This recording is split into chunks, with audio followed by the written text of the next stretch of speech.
Buenas tardes.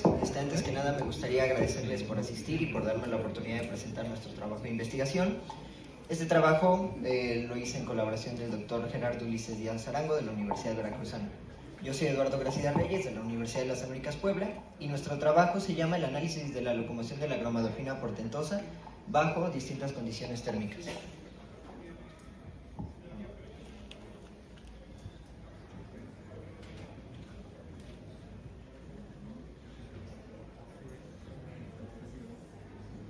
No sé ahí qué.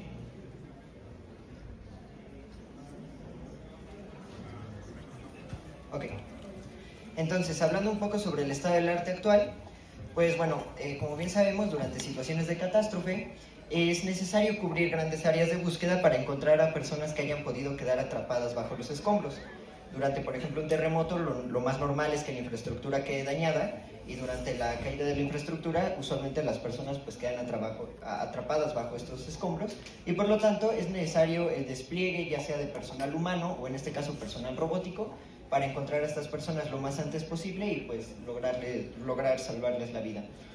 Sin embargo, los robots de búsqueda actuales son muy caros y poco accesibles y usualmente los entornos post-catástrofe suelen representar un reto para los sistemas robóticos. ¿Por qué? Porque después de una catástrofe lo que suele ocurrir es que los escombros se despliegan por todo el terreno y estos robots aún no cuentan con la suficiente capacidad mecánica como para sobrepasar todo este escombro y por lo tanto pues actuar de manera eficiente. En este sentido, surgen los insectos cyborg. ¿Qué son? Pues son sistemas que explotan las capacidades biomecánicas de los insectos para beneficio humano. Recordemos que pues al final del día los insectos son muy conocidos por tener capacidades mecánicas impresionantes, entre ellas, por ejemplo, que pueden volar o que pueden escalar superficies verticales con gran facilidad. Dentro de las ventajas que encontramos de los insectos cyborg en relación a los sistemas robóticos es que estos son de bajo costo, pueden ser desplegados en masa y son de muy fácil creación. ¿Qué quiere decir? Que si nosotros comparamos el tiempo que nos toma hacer un insecto cyborg en comparación con un robot de búsqueda y rescate, pues notaríamos que un insecto cyborg es muy fácil de hacer, requiere muy poco equipo e incluso pocos conocimientos para poder hacerlo. Y además son eficientes energéticamente. Los insectos no requieren de una gran cantidad de energía como sí lo requieren los robots para operar durante un lapso de tiempo relativamente grande. Y bueno, dentro de todas las especies de insectos que se pueden utilizar para la creación de estos sistemas biorrobóticos, tenemos a la bromadorfina portentosa, que es este bichito de acá. La bromadorfina portentosa es una especie de cucaracha nativa de la isla de Madagascar que se encuentra en el sur de África y es de las especies más grandes conocidas, suelen medir entre 5 y 10 centímetros de largo. Producen un ciseo o hissing, de hecho la otra manera en la que se conocen es como hissing cockroach en inglés. Es una especie no invasiva y además no es un vector de enfermedades. Esto es una gran ventaja, ya que al no estar, digamos, regulada gubernamentalmente en la mayoría de países, no tenemos que preocuparnos porque, por ejemplo, al momento en que se nos escapa alguno de estos bichitos, pues nos genera alguna infestación o que pues, pueda transmitir alguna enfermedad potencialmente peligrosa para los humanos. Algunos ejemplos de estudios, pues tenemos estos. Se ha intentado instalar esto que son mochilas electrónicas. Vienen equipadas usualmente con dispositivos, por ejemplo, como cámaras, baterías, también evidentemente microcontroladores. Algunos incluyen sensores inerciales para poder monitorizar su movimiento y bueno, otros simplemente pues se enfocan en la estimulación para poder controlar su movimiento. Notaremos que los electrodos usualmente se van a colocar en las antenas y en la cerci, que es la parte de atrás de la cucaracha. Y bueno, pues ha buscado que estas puedan evadir obstáculos, optimizar su movimiento, estimularlas para pues, controlar su movimiento justamente. Y para esto pues se han desarrollado diferentes propuestas o diseños experimentales, como por ejemplo las arenas circulares, en las cuales se deja la cucaracha pues moverse por un rato ahí y pues se va traqueando su movimiento para ver qué tanto se desplazó y demás. Tenemos laberintos en T para evaluar la memoria que estas tienen. Y bueno, dentro de los avances más significativos, pues se tiene que en el 2022 se logró desarrollar una interfaz de control, la cual permitía controlar de manera remota entre Bangladesh y Japón una cucaracha cyborg. Esto con la finalidad de que en un posible escenario de catástrofe, pues la cucaracha pudiera ser controlada por un experto incluso estando en otro país. Pero algunas limitaciones que presentan estos sistemas biorrobóticos y específicamente en el caso de la bromadorfina portentosa es que suelen adaptarse muy rápido a los estímulos. Esto quiere decir que después de un rato de estimulación la cucaracha deja de reaccionar adecuadamente a la estimulación. Presentan un control deficiente, a pesar de que las interfaces de control ya han pasado por varios avances, aún no se han logrado optimizar lo suficiente como para que el control sea lo suficientemente eficiente como para que podamos desplegarlas en una situación real. Presentan gran variabilidad entre individuos, esto quiere decir que una misma cucaracha no va a reaccionar igual que otra. El peso de las mochilas electrónicas, por supuesto, es un factor. Si se dan cuenta, pues de hecho miden prácticamente lo mismo que la propia cucaracha, entonces eso reduce bastante su locomoción. Y además, que es en lo que se enfoca nuestro trabajo, tienen una alta sensibilidad a las condiciones ambientales. Es decir, que su comportamiento se ve significativamente afectado por las condiciones del medio en el que se estén moviendo. Entonces, ¿nosotros qué hicimos? Pues desarrollamos una base de datos compuesta por 42 cucarachas de Madagascar, en las cuales se monitoreó su movimiento en 6 niveles de temperatura diferentes, que van de los 18 a los 38 grados Celsius, en un diseño intrasujeto. Esto lo que quiere decir es que las mismas 42 cucarachas se utilizaron para estos 6 niveles de temperatura.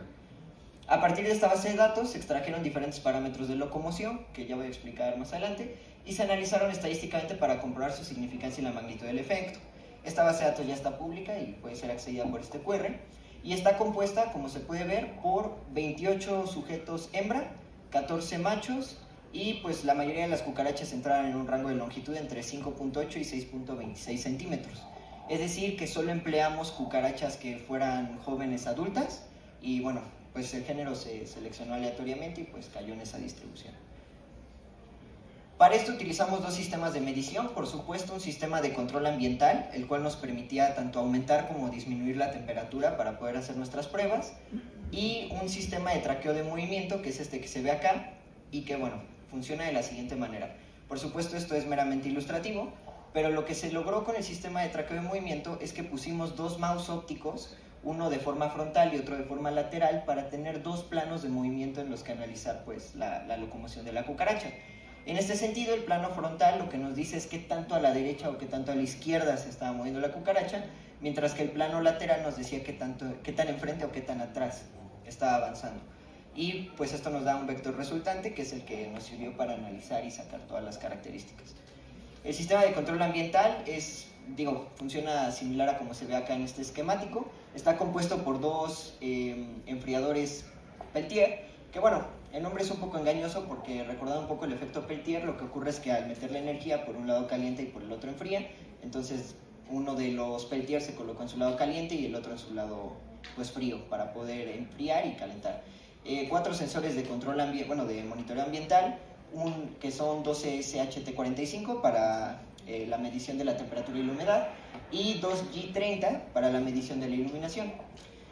Además tuvimos un SP32, que fue el que, pues, por supuesto, tuvo control de todo el sistema, además de un puente H de alta potencia para controlar cualquiera de los dos, ya sea el enfriador o el calentador Peltier. Y bueno, un poco la transmisión de datos de estos sistemas es la que se ve acá. Podemos ver que el sistema de traqueo de movimiento y el sistema de control ambiental están separados, es decir, inicialmente no se comunican entre ellos, pero esto se logró, la comunicación, a través de pues, una computadora externa con un CLI o una interfaz de usuario por comandos, la cual fue elaborada en Python. De esta manera la sincronización de datos se llevó a cabo, se creó un único flujo de información que al final pues, podía ser recogido en un archivo CSV, que es el que nos sirvió para hacer el análisis estadístico posterior. Además, el control ambiental se llevó a cabo mediante un PID, que es pues, un controlador muy típico, y pues simplemente se seleccionaba el tiempo de la prueba, que en todos los casos fue de 25 minutos. Para nosotros poder poner a la cucaracha dentro del sistema de traqueo de movimiento, tenemos que hacer este proceso que es algo invasivo, pero nos aseguramos de que sufrieran el mínimo dolor durante el procedimiento, a través de la sedación por hielo. La cucaracha, y en general la mayoría de especies de cucarachas, lo que tienen es que al bajar la temperatura, su actividad fisiológica también se disminuye hasta que entran en un estado de sedación, lo cual nos permite pues, manipularla sin ningún problema. Se secó, se le limó el pronoto, que es la parte superior, y pues se le fijó un velcro con un pegamento instantáneo marca cola loca. Y de este modo logramos pues sujetar a la cucaracha en el centro del sistema de traqueo de movimiento, que es el que se ve acá. Este fue un prototipo, pero bueno, ahí está. Igual podemos ver los sensores y un poco del sistema. Y bueno, nuestros resultados, pues tenemos estas gráficas de distribución. Se me hace muy interesante comentarlas porque por supuesto fueron muchas variables las que se obtenieron, pero pues estas son las más interesantes. Tenemos el recorrido total y el porcentaje de detención. En el recorrido total lo que se evalúa es cuánto avanzó la cucaracha, sin importar si fue adelante, atrás, izquierda o derecha, simplemente es cuánto se movió. Y podemos ver cómo hay una tendencia lineal muy clara entre 18 y 30 grados. Por supuesto no es 100% lineal, pero sí se puede ver cómo va incrementando a medida que incrementa la temperatura. Esto ya deja de ocurrir después de 30 grados, en el momento en el que se ve que empieza a decaer, alcanzando una especie de punto mínimo en 34 grados. Por otro lado, el porcentaje de detención hace exactamente lo contrario, que es que pues, el aumento es lineal en todas las temperaturas. O sea, aquí lo que podemos interpretar un poco es que a medida que aumenta la temperatura, la cucaracha tiende a detenerse más en el camino, es decir, que deja de moverse. Tenemos estas últimas dos gráficas de distribución, que son la velocidad promedio y la velocidad máxima. Lo que se puede apreciar aquí es que la velocidad promedio se comporta de manera muy similar a como lo hace el recorrido total, que pues básicamente de 18 a 30 grados aumenta más o menos de forma lineal y posteriormente decae.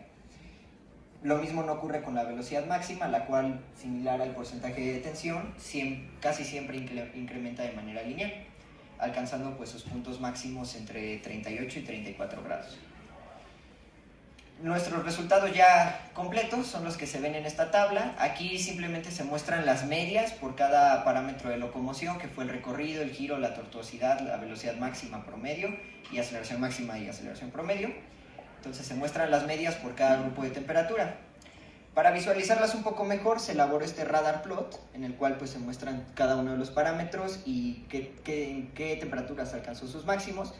Y bueno, solo para resumir un poco la información, lo que se alcanza a ver es que la mejor temperatura para la mayoría de parámetros que nos interesa que sean elevados, pues fue la de 30 grados, viendo que alcanzó máximos tanto en aceleración aceleración máxima y promedio, igual en velocidad máxima y promedio. Un gran recorrido, de hecho es la temperatura en la que la cucaracha alcanza el recorrido máximo, y pues tiene un porcentaje de detención muy bajo, al igual que tortuosidad, es decir que pues, su movimiento es mucho más lineal que en otros grupos de temperatura.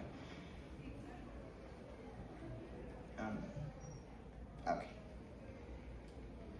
Y bueno, nuestro análisis estadístico es el que se ve en este heatmap. Lo que podemos ver acá es que las variables con más significancia estadística son tanto la aceleración máxima como la velocidad máxima.